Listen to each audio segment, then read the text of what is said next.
I open my heart to the universe, accepting love and healing.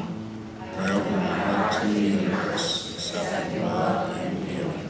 I open my heart to the universe, accepting love and joy. I open my heart to the universe, accepting love and joy. I open my heart to the universe, accepting love and peace. I open my heart to the universe, accepting love and peace. And so it is. Well, good morning. Good morning. Welcome, you beautiful, gorgeous, bright lights. Thank you for coming. I'm so happy you're here, and I'm happy I'm here. So I just want to be in gratitude today for each and every one of you. And thank you for sharing this time with us. Thank you for being here. And just embrace the joy that's present here this morning. Remember, Ernest Holmes tells us to be excited by the expectancy of good. Can you say that? I'm excited by the expectancy of good. All right. Woo. Now, does anybody remember that we had some homework last week? Anybody remember what the homework was? Gratitude. Gratitude. To be in gratitude. So, in gratitude, turn to someone now and let's just say something that we're grateful for. I'm grateful for you.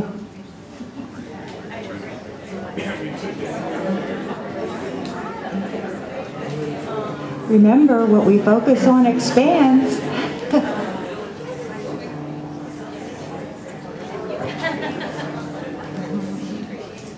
Great, thank you.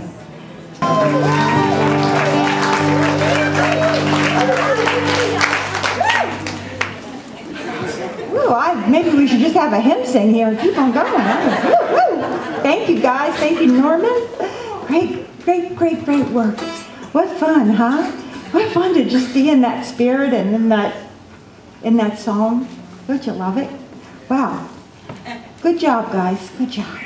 Good job, everybody out there, too. Oh.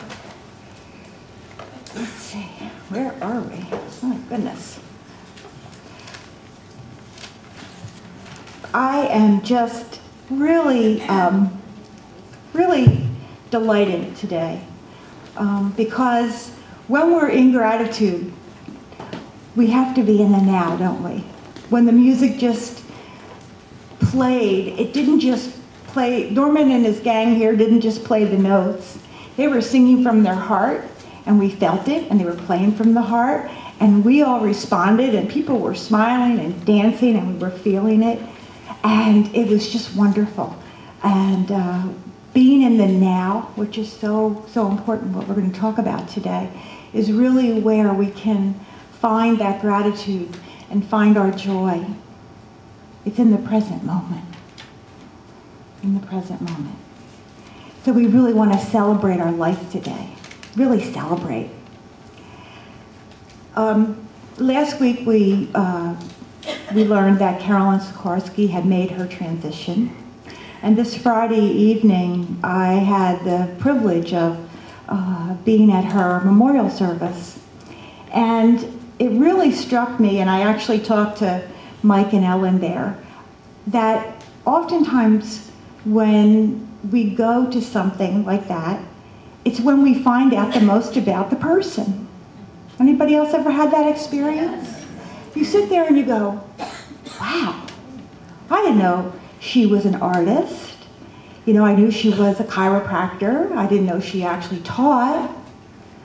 You know, and she was so loved by her friends and her husband, and she had people there who talked about her swinging on a rope over a pond when she was a kid. And, you know, it's interesting that what we leave behind are these incredible feelings that people have for us.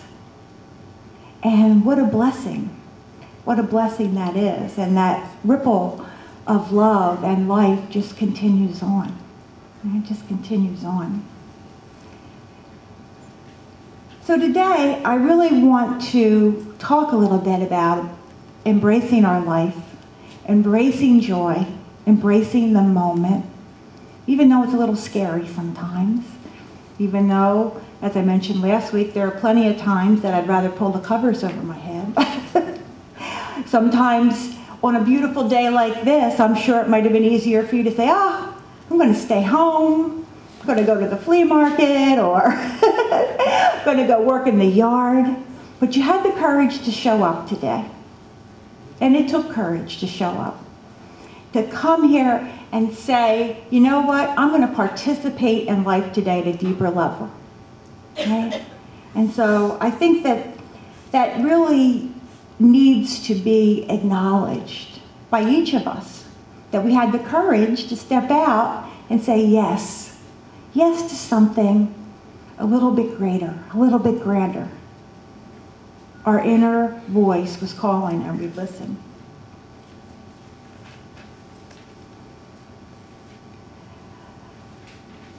Part of today's message is really a continuation of last week. It's about daring greatly just to be alive, daring greatly, embracing the moment, being present for ourselves. And like the spring, when we do that, when we take a chance, when we nurture and feed our souls, we have the opportunity to grow. Last week, I mentioned the story about the little seed who was just stuck in the muck and mire. The yucky, damp, dark muck and mire. That little seed wasn't too happy. But he kept fighting it, and he just was like, oh, is this ever going to end? You know, just wanting something more. And then one day, in the calling out and in the growing and the expanding and having the faith to continue, he blossomed into the sunlight. He broke through and felt the warmth of the sun and realized he had even more growing to do. But it was going to be different. It was going to feel different. And he looked back because he wanted to see where his roots were. And where were his roots? His roots were in the muck and mire, within that yucky stuff. That place of darkness allowed him to grow and become more beautiful than he ever realized when he was in the dirt. But he did it. He grew. He kept on going. And just like the springtime, that's each of us.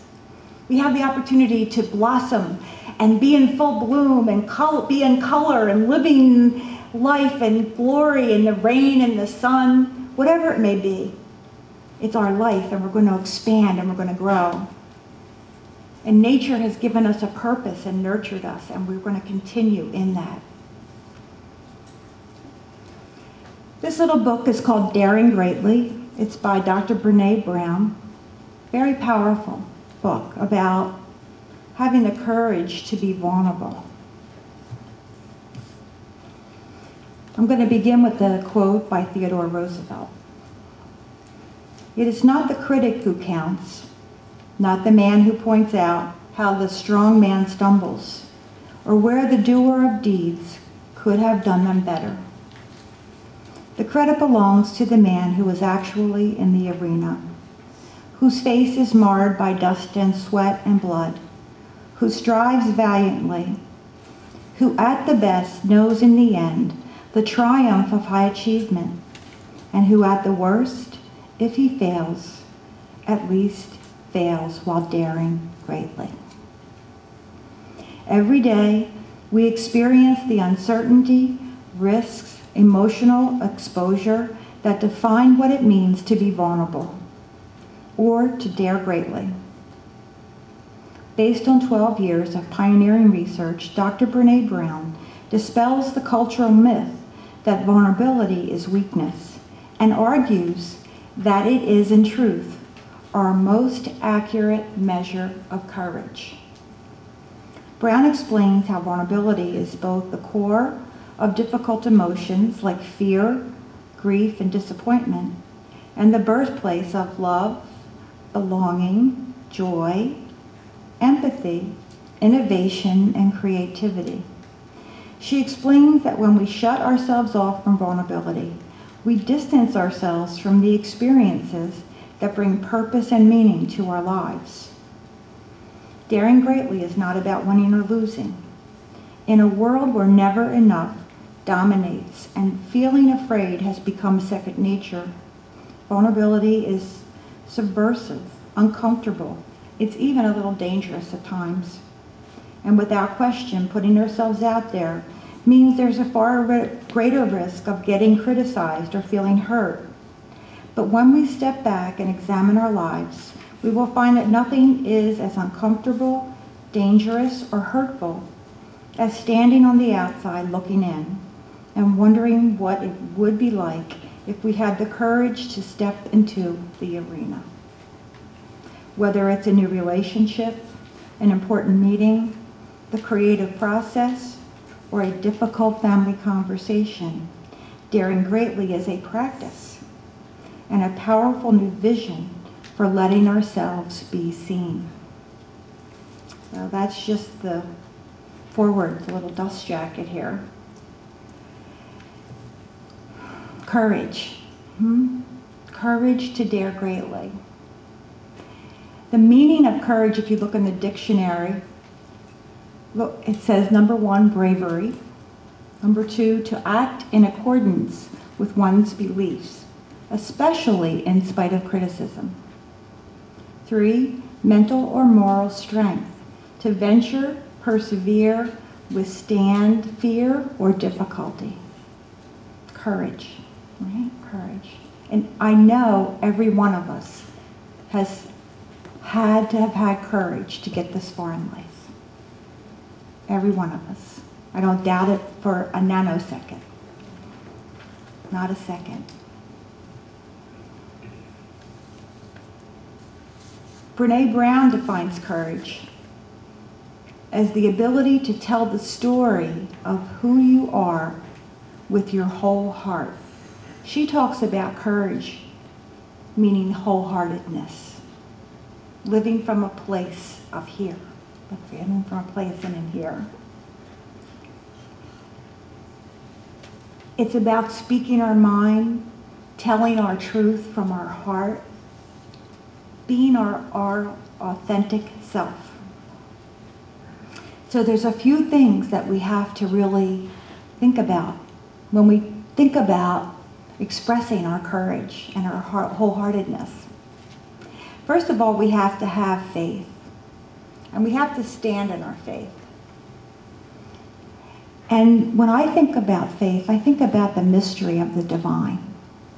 The mystery of the divine. We step out into the mystery of the divine. There's no concrete answer that any of us have, I don't think. If you do, please let me know.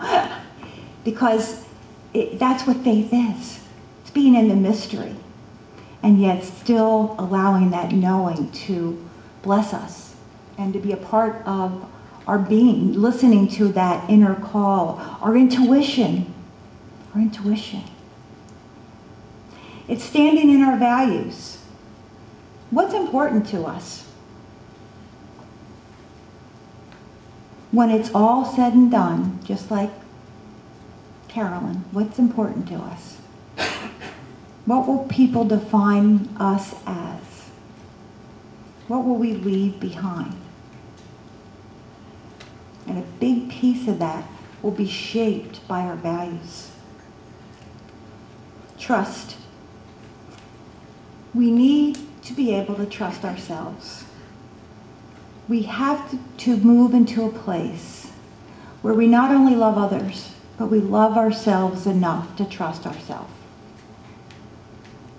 And that is huge for, I think, most of us. I know it's been huge for me. It's easier to see qualities in other people to love or wish we were like that. But we must step into a place of honoring ourselves. If we're going to be vulnerable at all, we've got to love ourselves enough to cherish ourselves, just as if we were our own little child. We need to take care of ourselves. We need to surround ourselves with people that we can have faith in, who reflect back our values. We want to be with others who honor us. We want to be with people that we can trust. And it's important for us to develop that inner wisdom and strength to know that. Because when we honor and love ourselves enough to be in our authenticity, then we can let our light shine brightly. And others will see it. But it's important for us to have some boundaries or limitations. We need to take care of ourselves. That's important. If we don't do that, somebody else is going to come and use us up, pick at us and take at us. And it doesn't mean it won't happen, but if we have some type of internal force field, let the force be with you, right? Let the force be with us. If that force field is strong with us, we will be able to withstand the jabs and the criticisms or the unkindness. We have to love ourselves enough to create that loving space around ourselves. So then we can really blossom. We can be that little seed that comes through and feels the warmth of the sun. So we want to look for people that we can talk to, people we can trust. Brené Brown keeps a small list with her at all times with phone numbers. And these are people she knows, no matter what she's feeling, good or bad, angry, whatever. If she calls these people, in the top two are her therapist and her husband. Because she knows they'll be real with her, they'll listen to her, and they'll still love her when she's done.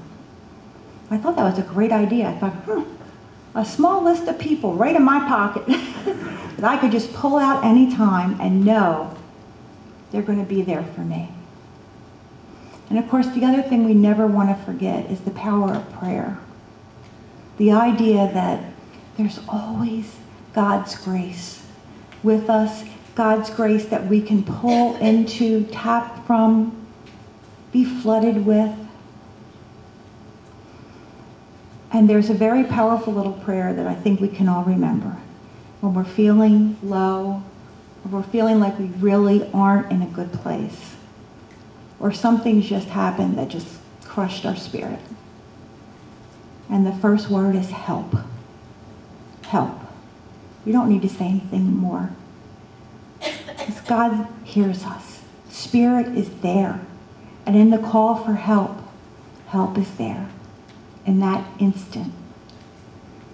Then second, you go, help me now. I don't really want help next month, Lord. I need it right now.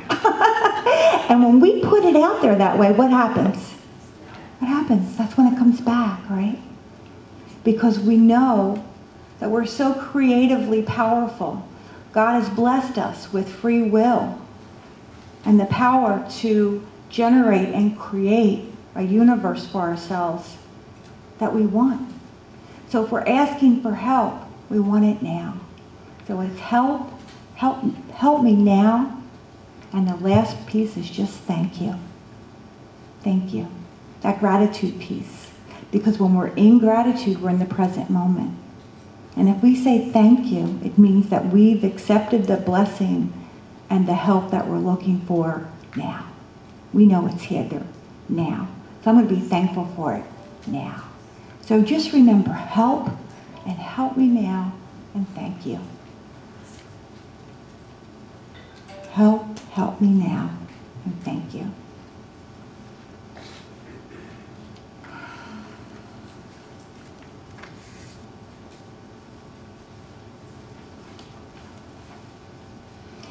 Keep fresh before me the moments of my high resolve.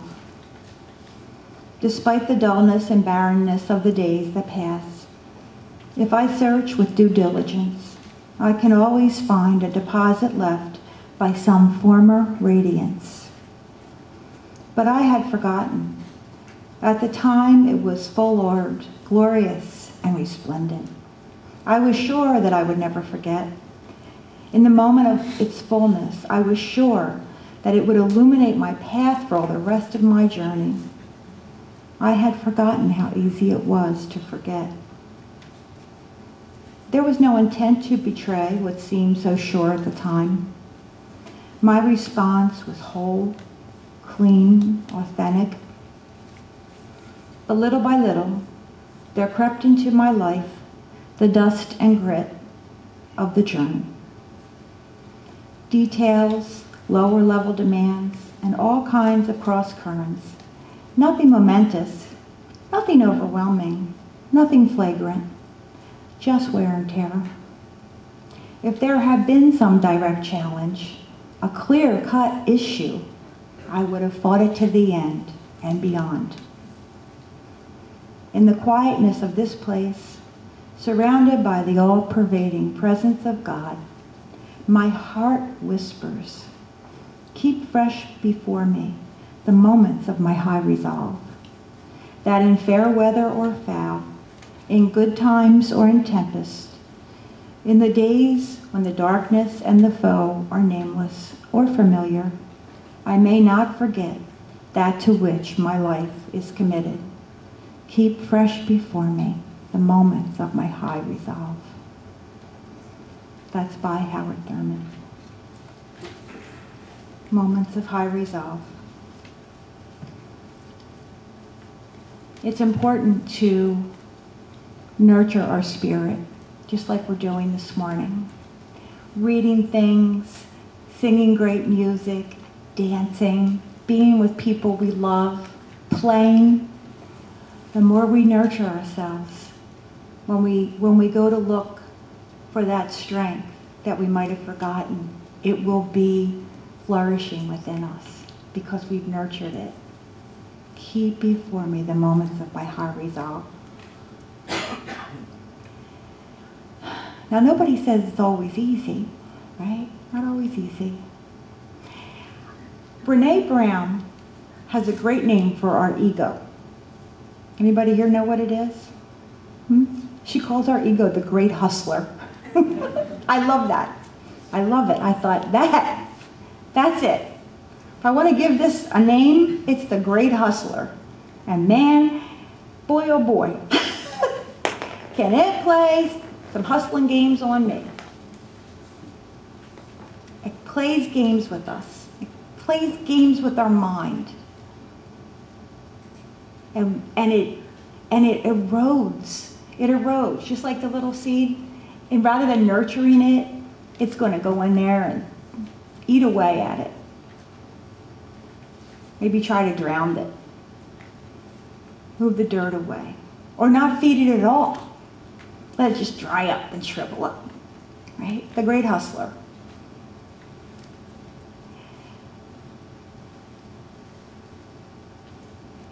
One of the things that seems to have happened in our culture is that it's turned into a culture of scarcity.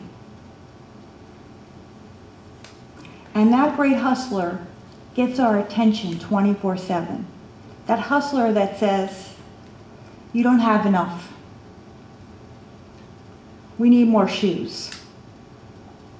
We need more food. We need a bigger house. We need a newer car. Or it loves to tell us things like, you know you're not pretty enough. You know you need that new makeup. You know you're not healthy enough. Buy this book. Read this. Do that. And it's constant. In our culture, this stuff is coming at us 24/7. It's amazing, isn't it? It just, between not just television, but when we go out and we see so many things in stores or restaurants, walking on the street, it comes at us constantly. And we even watch it in our little children as they start to grow. They're not asking for anything in the beginning except for lots of loves and hugs and to be fed, to be loved and nurtured, right? And by the time they get to be 4, 5, 6, they start to get it. I need an iPod, right? I really need that iPod. Everybody has that iPod. And it's a dance because we want them to feel that it's not about scarcity, that we don't want them to be in lack. We want them to feel good. We want them to feel good about themselves when they go to school. And yet, as little children, they've already begun to say, you know what? This is what I need. It's wild what we've done to ourselves, isn't it? This culture of scarcity. And what it's really telling us is that, you know, you're not good enough. You're not good enough without that iPod. You better spend more money. And if you don't have the money to spend, put it on the credit card. Because then you'll feel better. You'll be good enough. And of course, we all know it goes on and on and on. And it takes courage, and it takes us to be grounded in our truth, in our faith, in the reality of who we are. So if we do something, it's because it's nurturing us and it feels right and it makes us happy, but it's not necessarily tied to our sense of self-worth. We dance. And we have become a culture where we perceive ourselves in terms of worthiness, in terms of what we have and what other people see, rather than what we are and where we come from inside. We want to take time every day to just tap into that. That's what meditation is about.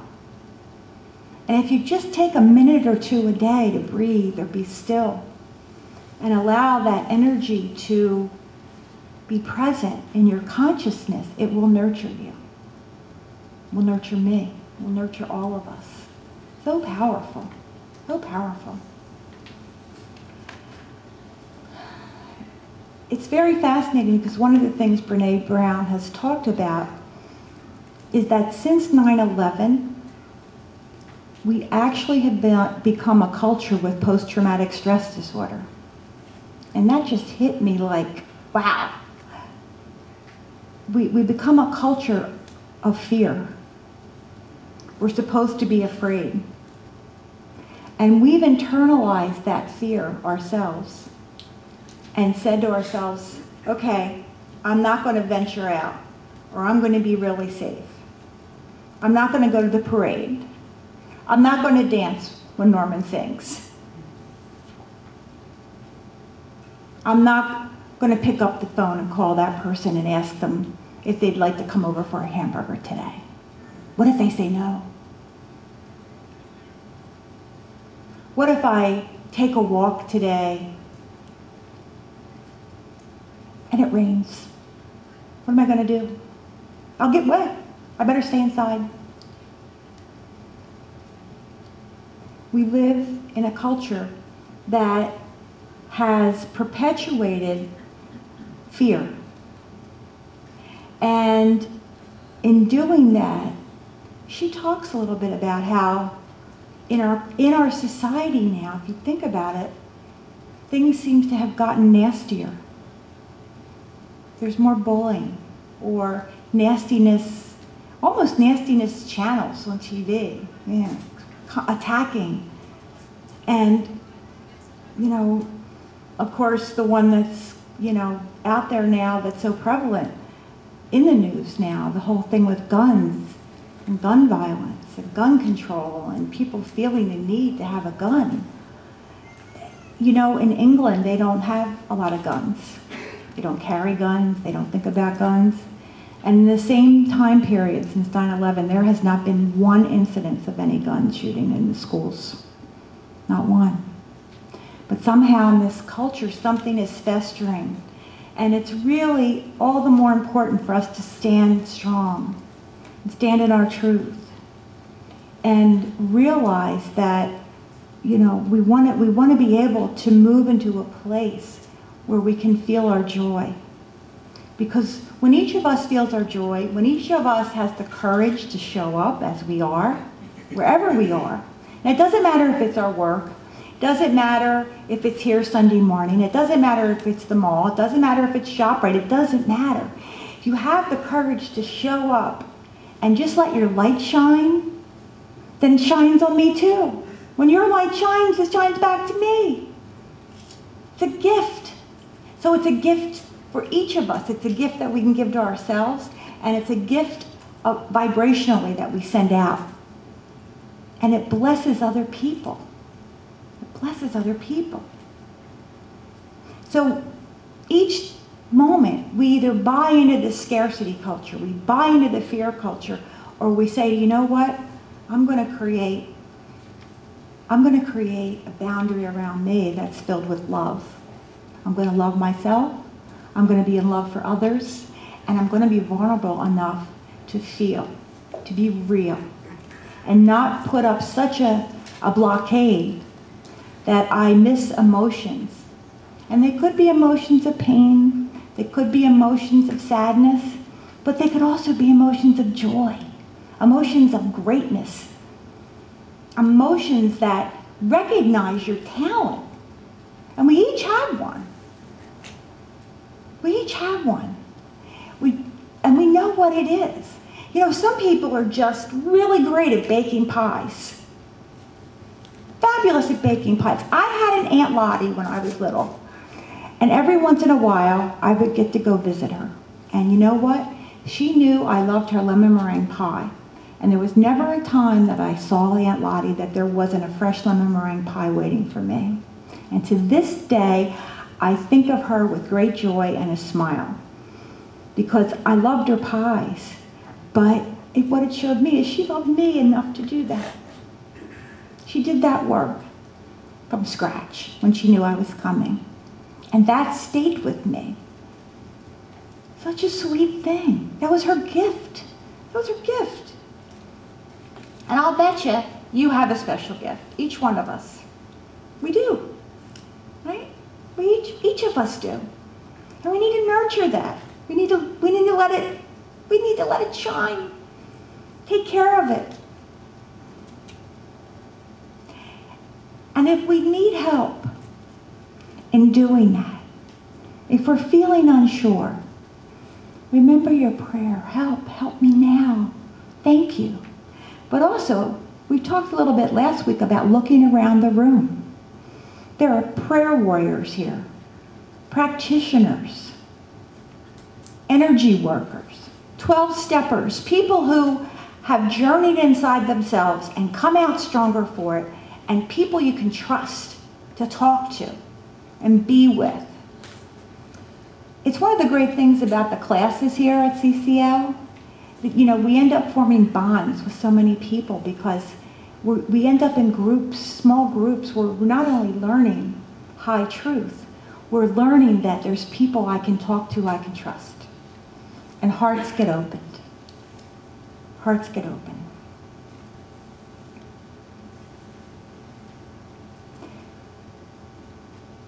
So we want to be vulnerable enough that we allow a pathway, I want you to visualize this, a pathway that cultivates self-compassion. Self-compassion. Self-love. If we can be vulnerable enough to cultivate, and think of that, whatever that is for you, whether it's a beautiful pathway strewn with rose petals, maybe it's a golden walkway, whatever it is, it's a pathway that you can go down to cultivate compassion for yourself. So that when you're walking down that road, you know you're loved. Of Course in Miracles tells us there's only two things, fear and love. And fear isn't real. When it's all said and done, fear isn't real. Fear is the great hustler. Fear is the great hustler. So treasure yourself. Love yourself. And create limits. Create sacred space. Share your true self with your true self. It sounds easy, doesn't it? Because if we give ourselves some time and we give ourselves some space and we let go of the nonsense that the great hustler has told us, if we let go of the things that we felt shame about when we were a child that forced us into creating so many blockades against our happiness, when we let that go, what we have is our inner light shining. radiating, warming us, loving us. We want to really, really bathe ourselves in that glorious light and love. Your heart and your soul are your essence. Your heart and your soul are your essence. It's what we leave behind, and it's what we really are now. And we want to nurture it, love it, and be gentle with it. Take care of it.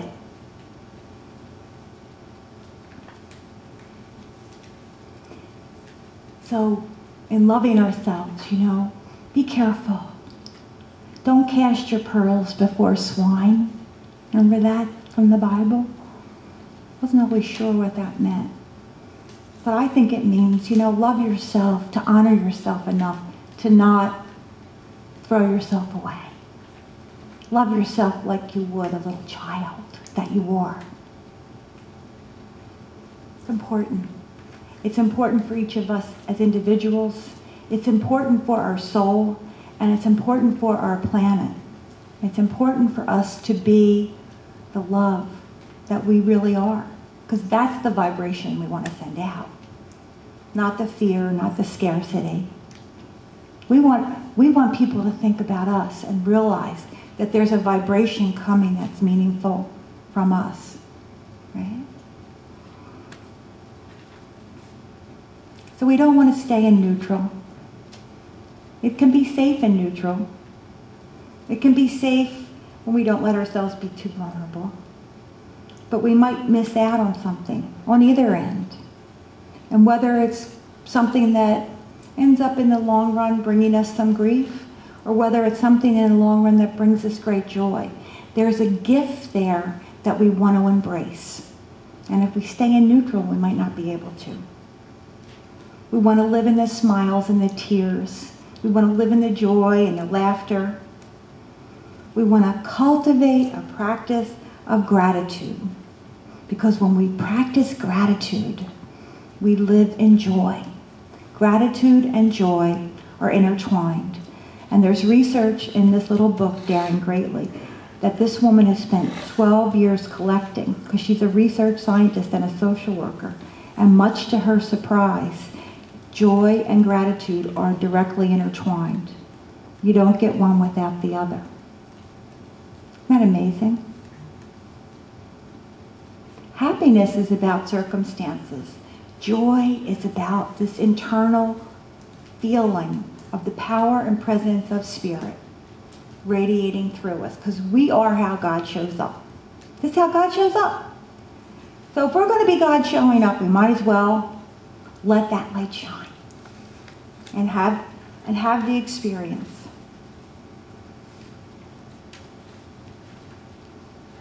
We want to live with thoughts of joy, because that's what comes back to us. This is what we've learned in Science of Mind. What we put out is what comes back. Our thoughts are creative. Our emotions fuel our thoughts. So we don't want to live with thoughts of fear and lack. We want to live with thoughts of abundance. We want to live with thoughts that create smiles on our face. Because what we focus on is what we're going to get more of. So we have a choice. We always have a choice.